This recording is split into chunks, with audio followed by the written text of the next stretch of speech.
নমস্কার, আজকে আমি আপনাদের করে দেখাচ্ছি সোয়া টিক্কা মশলা।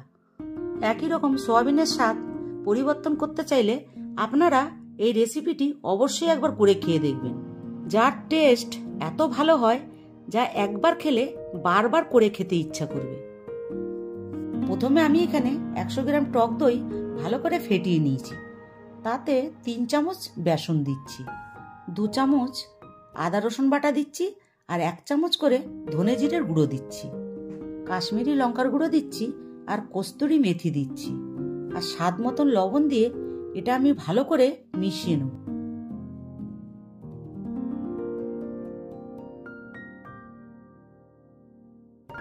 মিশানোর পরে এখানে আমি 150 গ্রাম সয়াবিন দিয়ে দিচ্ছি। সয়াবিনটা আগেই আমি 10 মিনিটের মতন গরম জলে ভিজিয়ে রেখেছিলাম।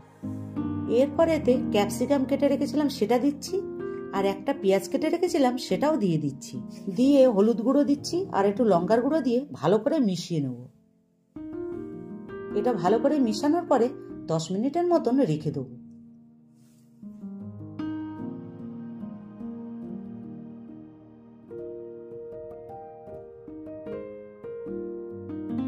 দশ মিনিট পরে সোয়াবিনগুলোকে আমি সর্ষের তেলে একটু ভেজে নেব।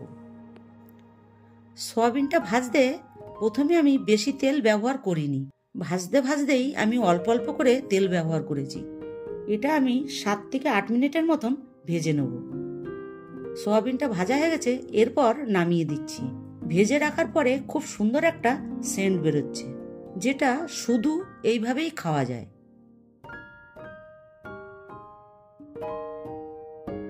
এরপর আমি কড়ার তেলের ভেতরে জিরে শুকনো লঙ্কা দিয়ে একটু ভেজে নেব। ভাজার পরে একটা পেঁয়াজ কুচি রেখেছিলাম সেটা দিয়ে দিচ্ছি, আর একটু রসুন কুচি রেখেছিলাম সেটাও দিয়ে দিচ্ছি, আর একটু টমেটো পেস্ট করে রেখেছিলাম সেটাও দিয়ে দিচ্ছি। ভিডিও করার সময় একটু প্রবলেমের জন্য আমি এইটা দেখাতে পারিনি, কিন্তু আমি যেগুলো বলেছি সেই জিনিসগুলোই আমি ইউজ করেছি। এরপর হলুদ গুঁড়ো, লঙ্কার গুঁড়ো আর একটু লবণ দিয়ে মশলাটাকে ভালো করে ভেজে নেব। মশলাটা ভাজা হয়ে গেছে, এরপর আমি পরিমাণ মতন জল দেবো। জলের ব্যবহারটা এখানে একটু বেশিই করব। জল দেওয়ার পরে ভেজে রাখা সয়াবিনগুলো আমি সব দিয়ে দেবো। সয়াবিন দিয়ে ভালো করে নাড়াচাড়া করে এটা আমি চাপা দিয়ে দেবো। এটা 5 থেকে 6 মিনিটের মতন হবে, মিডিয়াম টু লো ফ্লেমে। 6 মিনিট পরে দেখছি রেসিপিটি আমার কমপ্লিট হয়ে গেছে, জলটাও অনেক শুকিয়ে গেছে।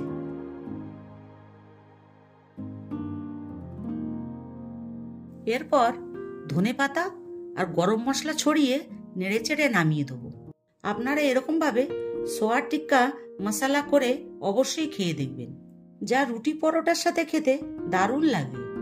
রেসিপিটি ভালো লাগলে লাইক, শেয়ার, কমেন্ট করে জানাবেন, এবং নতুন নতুন রেসিপি দেখতে পাওয়ার জন্য অবশ্যই আমার চ্যানেলটিকে সাবস্ক্রাইব করবেন।